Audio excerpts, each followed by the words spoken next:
Well, good morning, everybody. Father John Wilson here. It's what day is it? It's April 28th, and thank you for being back with me, and thank you for helping me work through the little project I was telling you about yesterday. I've been doing some research into the life of you know hopefully one day one of our new American saints, servant of God, Mary Teresa Tallon.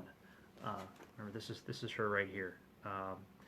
And I've been doing some reading most recently about her early life, and I think when you're talking about the early life of a saint, there are definitely some challenges to really getting a good picture of it. I don't know if you've maybe read some old-fashioned saint biographies, and maybe they're very keen to sort of show how like this life of holiness developed really really early, and talk about all these almost paint a picture of a perfect childhood, like like this kid never pooped his pants or something, and that can be certainly exaggerated, but I think today we almost have the opposite problem, that we're suspicious of the faith of children. We think of childhood faith as something to be outgrown. And I think part of what's going on here is that our world has redefined faith as kind of like more of a subjective spirituality. Like it's the result of a personal search for meaning and for identity. And like you don't think you can really have true faith until you can kind of tell your own story, even tell your conversion story. And this idea probably has some roots in a certain kind of Protestant Christianity, right? Maybe the kinds where they're focused so much on like, okay, when was the moment that you were saved?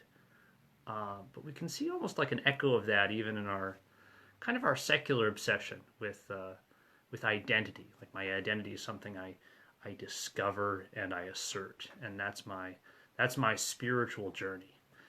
And if that's spirituality, if that's faith, it's almost something by definition that you can't do as a small child. But that's not the traditional Christian understanding of faith. Faith in God is it's the perception of reality, coming through a different a different method, a different path than maybe like scientific knowledge. But it's the perception, the true perception of something real, God and His plan for us. God is real. God's out there. God is objective, and therefore faith is a perception of something outside of me that I can trust in, that I can repose in. Faith is actually a relationship, and a young girl can have faith in God just as surely as she can have a true relationship with her mother or her father. And then yes, of course, when that person matures, right, she would have deeper questions to answer, sort of deeper experiences to understand, maybe the experience with suffering, that sort of thing. Perhaps even more serious sins to be forgiven.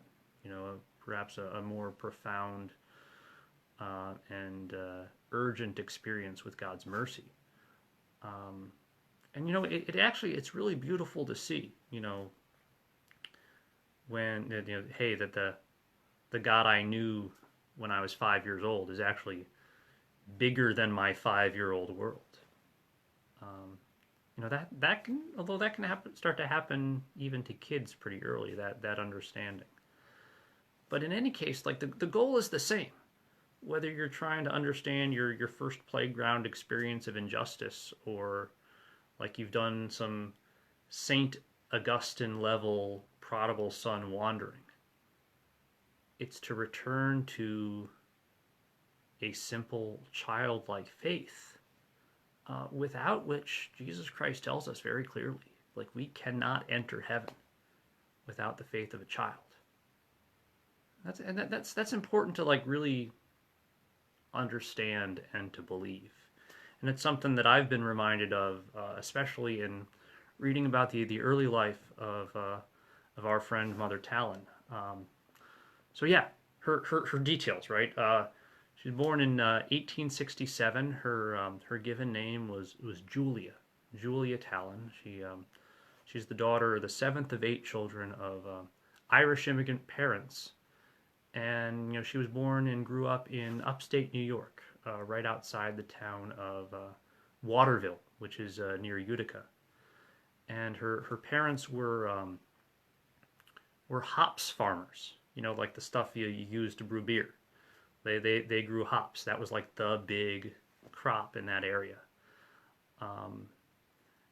And her father died when she was pretty young. She had her grandmother lived with them, who was a really devout lady, and her mother had a serious but a more practical kind of down to earth piety. And all of the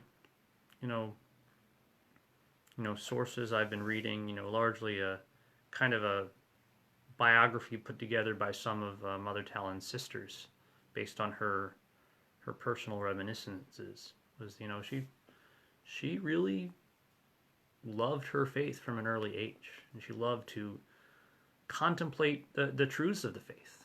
Even like the real simple ones, Baltimore Catechism style. Who made me? God made me. Why did God make me? To know, love, and serve Him in this life, and enjoy Him forever in the next. And there,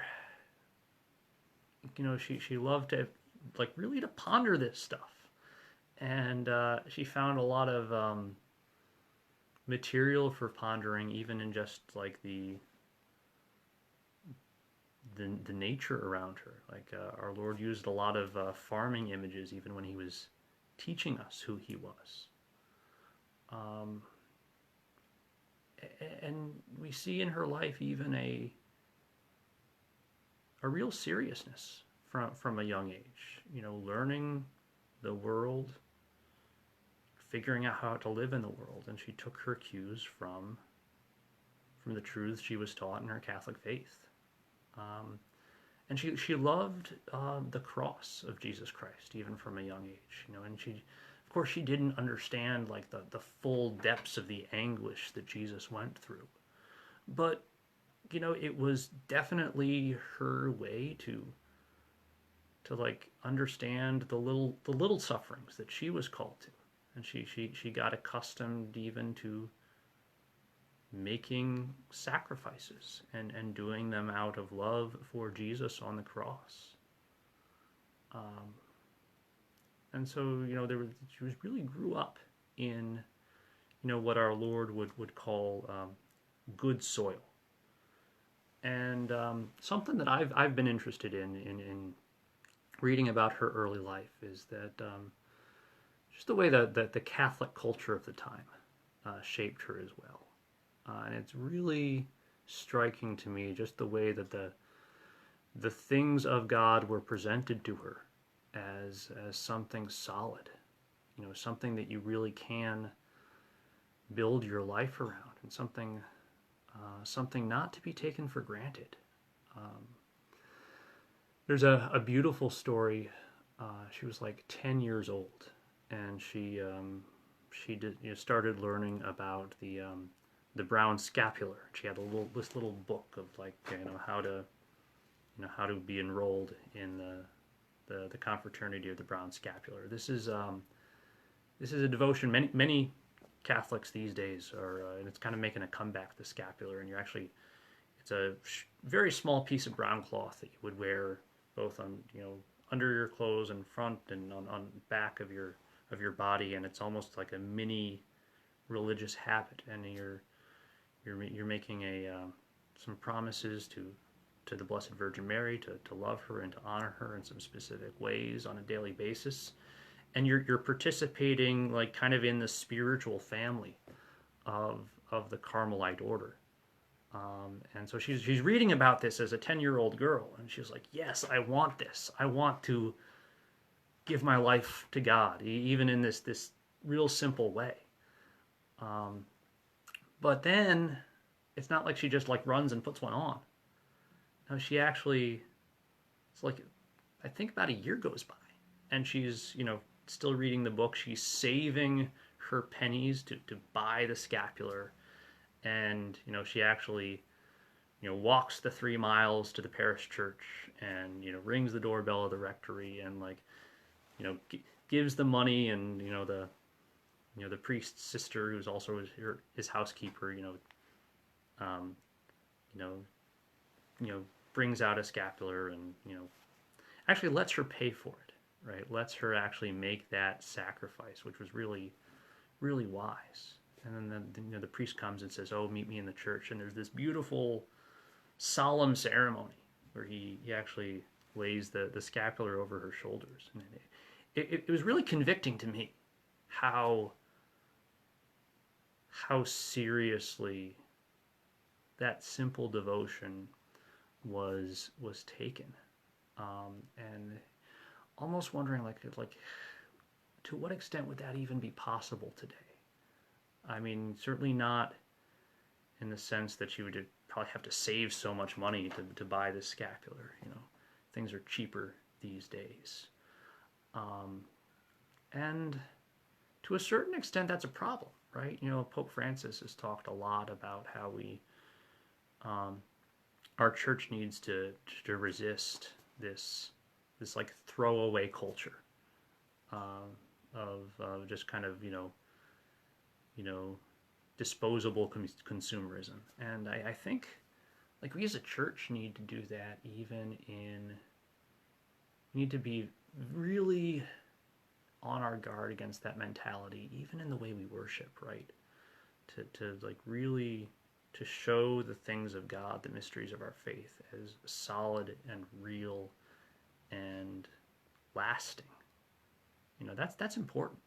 That's really, really important, and it shows that our faith is something that you can build your life around. So anyway, that's just a little bit, a few thoughts from the early life of Julia Tallon. I'll have something more for you for tomorrow. God bless you guys.